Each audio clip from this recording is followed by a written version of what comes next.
يا جماعة النهاردة في الشرح بتاعنا عندنا موضوع مثير جدا للجدل ونظام غذائي حرفيا بيقلب الموازين التقليدية اللي اتربينا عليها رأسا على عقب. احنا هنفك شفرة نظام معروف باسم نظام الطيبات وتحديدا الفلسفة اللي وراه وهي ميكانيكا الجسد. هنفهم ازاي النظام ده بيشوف تركيبة الجسم وايه هي الممنوعات اللي بيعتبرها مدمرة للصحة. خلينا نبدأ على طول. بس قبل ما نتعمق في تنويه هام جدا لازم نوضحه. كافة المعلومات اللي هنطرحها مستمدة بالكامل من محاضرات الدكتور ضياء العوضي وفلسفته. احنا هنا مش بنقدم وصفات طبية ولا بنتبنى وجهة نظر معينة. احنا بس بننشر وعي علمي وتجريبي بيطرحه المصدر عشان نفهم فكرة ازاي الواحد يكون طبيب نفسه ويفهم لغة جسده. وطبعا القرار النهائي في اتباع اي نظام غذائي هو مسؤولية شخصية تماما.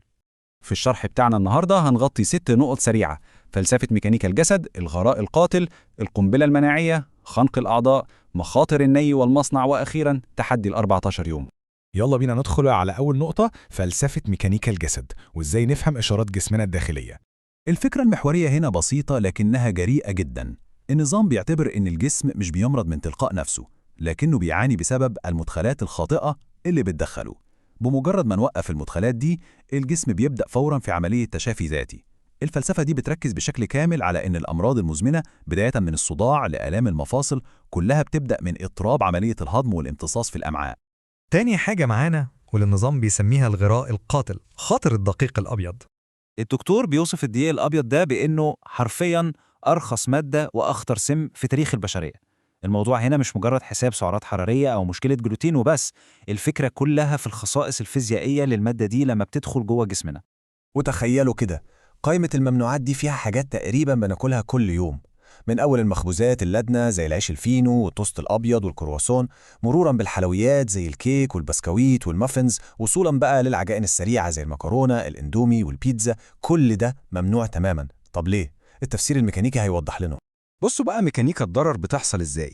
النظام بيقول ان الدقيق الابيض ده اول ما بينزل المعده ويختلط بالسوائل بيتحول لماده غرويه لاصقه زي الغيره بالظبط. الماده دي بتسد خملات الامعاء وتمنع الامتصاص، فالنتيجه ايه؟ المعده بتضطر تبذل مجهود مضاعف، او بتعبير المصدر بتضطر تحزق عشان تهضم، وده اللي بيسبب مشكله ارتجاع المريء المزعجه جدا. ندخل بقى على القسم الثالث، القنبلة المناعية. وهنا هنحتاج نعيد تفكيرنا تماما في الدواجن والبيض. طول عمرنا عارفين إن الفراخ والبيض هم أحسن بروتين صافي لبناء العضلات والتغذية، صح؟ النظام ده بقى بيشوف العكس تماما، بيعتبر الفراخ البيضة دي نوع من التسمم المقنن، وبيشوف البيض على إنه أجنة ومحفزات بتضرب استقرار الجهاز المناعي. بالنسبة للبيض، المنع هنا شامل تماماً، مسلوق، مقلي، أو حتى جوه معجنات، كله ممنوع. ليه؟ لأن النظام بيعتبر البيضة دي جنين كامل مليان مثيرات بتستفز الجهاز المناعي جداً، والاستفزاز ده حسب كلامهم هو السبب الخفي وراء الالتهابات المزمنة ومشاكل الجيوب الأنفية وحساسية الصدر. أما الفراخ البيضة بقى فالمنع سببه طريقة التربية نفسها. بيوصفوها إنها مخزن للمضادات الحيوية، ولما بتدخل جسمنا المضادات دي بتعمل شلل مؤقت في حركة الأمعاء، والأخطر من كده إنها بتدمر التوازن الهرموني، سواء هرمونات البلوغ أو حتى هرمونات الذكورة والأنوثة. رابع حاجة معانا خنق الأعضاء وتأثير الألبان والبقوليات. اللبن اللي دايما بيتقال عليه بان العظام، النظام هنا بيمنعه تماما، سواء لبن سايل أو جبنة بيضة وحتى القريش، لأنه بيعتبر اللبن ده بديل للدم، مشبع بهرمونات ومبيدات وبيؤدي لالتهاب المفاصل وسد المسارات التنفسية. والبقوليات اللي بنعتبرها بروتين نباتي ممتاز، النظام بيشوفها مصدر لغازات بترفع ضغط البطن. يعني تخيلوا كده طبق الفول أو العدس أو الفاصوليا، حسب التحليل ده البقوليات دي بتولد كميات غازات مهولة. الغازات دي مش مجرد إزعاج، دي بترفع حاجة اسمها ضغط البطن، ولما الضغط ده بيزيد بيعمل زي خناق، بيقلل ويخنق تدفق الدم لأعضاء حيوية زي الكبد والكلية. القسم الخامس، مخاطر النيء والمصنع، الأخطار المستخبية في مطبخنا.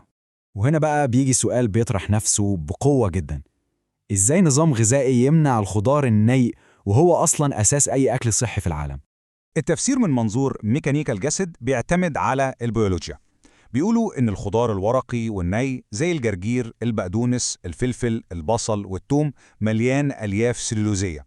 جسم الإنسان مش بيقدر يهضم الألياف دي، فالنتيجة إنها بتنزل تعمل تهيج معوي شديد بدل ما تفيدنا. وعشان الصورة تكمل، في قائمة ممنوعات تانية: الزيوت المكررة والمهدرجة ممنوعة، والبديل هو السمن البلدي. المياه الغازية بتدمر حمضية المعدة. سمك المزارع زي البلطي والبوري الكبير ممنوع لأنه بيتغذى على الفضلات. الفسيخ بيعتبروه تسمم صريح، وحتى البتنجان اتمنع بسبب سوء استخدامه وإنه بيعمل حالة التهاب مستمرة. وصلنا للقسم السادس والأخير، تحدي ال14 يوم، وقت الاختبار الحقيقي.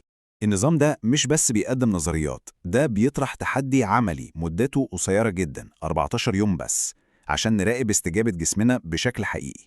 أهم حاجة في التحدي ده هو الاستبعاد التام للي النظام بيسميه الثلاثي المرعب: الدقيق الأبيض، الفراخ البيضة، والبيض. دول ال3 جنال أساسيين اللي لازم يتمنعوا تماما. التنفيذ ببساطة محتاج التزام تام. هنمنع الثلاثي المرعب ده لمدة أسبوعين متواصلين، ونبدأ نراقب إشارات جسمنا. هل الصداع المزمن وقف؟ ألم الظهر والمفاصل اختفت؟ وهل حسينا بتحسن غير متوقع في نشاطنا البدني اليومي؟ دي المؤشرات اللي النظام بيعتمد عليها عشان يثبت فعاليته.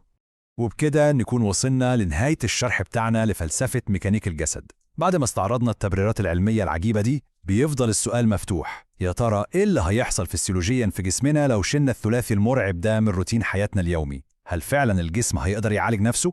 المعرفة بقت بين إيدينا، والتجربة دايما هي خير دليل. نشوفكم في تحليل جديد.